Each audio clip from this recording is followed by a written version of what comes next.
নমস্কার বন্ধুরা, আমাদের কোচিং সেন্টার ডিভাইন এডুকেশন কনসালটেন্সিতে আপনাদের সকলকে স্বাগত। বন্ধুরা, আপনারা যারা রবীন্দ্র মুক্ত বিদ্যালয় থেকে জুন 2024 সেশনে মাধ্যমিক কোর্সে ভর্তি হওয়ার জন্য দীর্ঘদিন ধরে অপেক্ষা করছিলেন, অবশেষে তাদের অপেক্ষার অবসান হলো। আর আজকের ভিডিওটি তাদের জন্য খুবই গুরুত্বপূর্ণ হতে চলেছে। কাজেই ভিডিওটি না টেনে প্রথম থেকে শেষ পর্যন্ত ভালোভাবে মনোযোগ সহকারে দেখুন, যাতে কোনো গুরুত্বপূর্ণ তথ্য মিস না হয়ে যায়। চলুন এবার শুরু করা যাক। আপনাদের ভর্তি প্রক্রিয়া শুরু হচ্ছে 7/6/2024 তারিখে এবং শেষ হচ্ছে 7/7/2024 তারিখে। পুরোপুরি 1 মাস ধরে ভর্তি প্রক্রিয়া চলবে।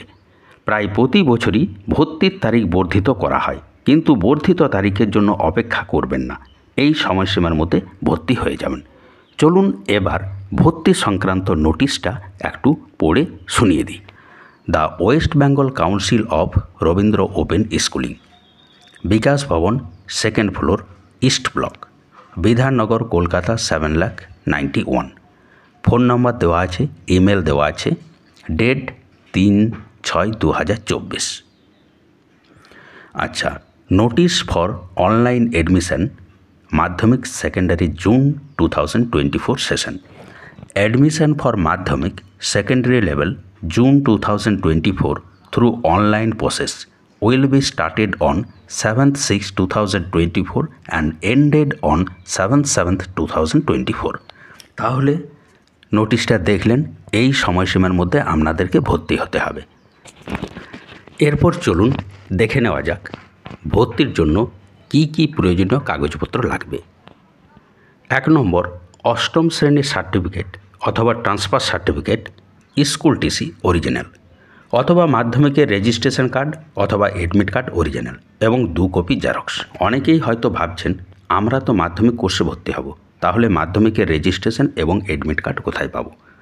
বলি বন্ধুরা, অনেকেই মাধ্যমিক পরীক্ষা দিয়েছিলেন কোনো বোর্ড থেকে অতীতে, কিন্তু পাস করতে পারেননি, কিন্তু তাদের তো রেজিস্ট্রেশন কার্ড এবং এডমিট কার্ড থাকবে এবং ফেল মার্কশিটও থাকবে, সেগুলো কিন্তু দিয়েও ভর্তি হওয়া যাবে। আর যারা কখনো মাধ্যমিক পরীক্ষা দেননি, তারা ওই 8 পাস সার্টিফিকেট এবং ট্রান্সফার সার্টিফিকেট বা টিসি সার্টিফিকেট নিয়ে ভর্তি হতে পারবেন। আর কি লাগবে? 2 নম্বরে লাগবে আধার কার্ড এবং রেসিডেন্সিয়াল সার্টিফিকেট। 3 নম্বরে লাগবে 3 কপি পাসপোর্ট সাইজের রঙিন ছবি। 4 নম্বর লাগবে সিগনেচার এবং মায়ের নাম এবং মোবাইল নাম্বার। 5 নম্বর, ভর্তির জন্য টাকা লাগবে এবং সেই টাকার রসিদ দেওয়া হবে। আচ্ছা, আপনারা এরপর কোথায় কিভাবে ভর্তি হবেন? দেখুন, আপনি আপনার নিকটবর্তী কোনো স্টাডি সেন্টারে ভর্তি হতে পারেন বা আমাদের মতো কোনো কোচিং সেন্টারেও ভর্তি হতে পারবেন। আচ্ছা, আপনি আপনার নিকটবর্তী স্টাডি সেন্টার কোথায় আছে সেটা কিভাবে খোঁজ করবেন, সেই সংক্রান্ত একটা ভিডিও আমাদের চ্যানেলের মধ্যে দেওয়া আছে, গিয়ে দেখলে বুঝতে পারবেন। আমাদের কোচিং সেন্টার হলো ডিভাইন এডুকেশন কনসালটেন্সি। এখানে ভর্তি হওয়ার কী কী সুবিধা আছে? এইখানে ভর্তি হওয়ার সুবিধা হচ্ছে, আমরা একটা প্যাকেজের মাধ্যমে আপনার সম্পূর্ণ ভর্তি প্রক্রিয়া সম্পন্ন করে দেব। তার মধ্যেই আমরা নোট, সাজেশন ইত্যাদি সমস্ত কিছু দিয়ে দেব। তো চলুন এই সংক্রান্ত বিষয়ে কিছু জেনে নিই। অর্থাৎ আমাদের এই সেন্টারে ভর্তি হলে আপনারা কি কি সুবিধা পাবেন, সেই সুবিধাগুলো একটু জেনে নিন। দেখুন, এখানে কোনো ক্ষেত্রেই আপনি যেখানেই ভর্তি হন বা যে কোনো কোচিং সেন্টারে ভর্তি হন বা স্টাডি সেন্টারে ভর্তি হন, ক্লাস করা বাধ্যতামূলক নয়। 2, ভর্তির সাথে সাথে বই পেয়ে যাবেন। 3 নম্বর, এরপর আমাদের কাছ থেকে যেগুলো পাবেন সেগুলো কি কি?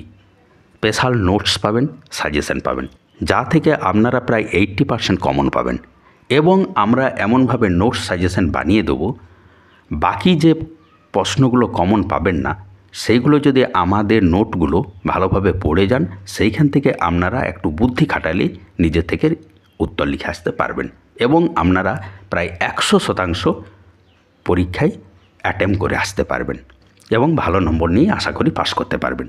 4 নম্বর, প্রজেক্টের জন্য সম্পূর্ণ সহযোগিতা পাবেন। অর্থাৎ প্রজেক্ট কীভাবে বানাতে হয় সমস্ত কিছু আমরা বলে দেব। আচ্ছা, 5 নম্বর, এখান থেকে মাধ্যমিক বা উচ্চ মাধ্যমিক কোর্স করে পরবর্তী ক্ষেত্রে আপনারা কি করবেন বা কি করলে ভালো হবে বা আপনাদের সম্পূর্ণ সেই সংক্রান্ত সমস্ত গাইডলাইন আমরা দিয়ে দেবো আপনাদেরকে। এই সুবিধাগুলি আপনারা পাবেন। তবে বলে রাখি, পরীক্ষায় কিন্তু পড়েই পাস করতে হবে, কাজেই ভালো করে পড়াশোনাও করবেন। জানেন তো, বিনা যুদ্ধে জয় হয় না, বিনা পরিশ্রমে সাফল্যও পাওয়া যায় না। সেরকম যারা কোর্স করতে চাইছেন তাদেরকে কিন্তু পড়াশোনার কথাটাও একটু মাথায় রাখতে হবে। তাহলে আজ এই পর্যন্তই। ধন্যবাদ।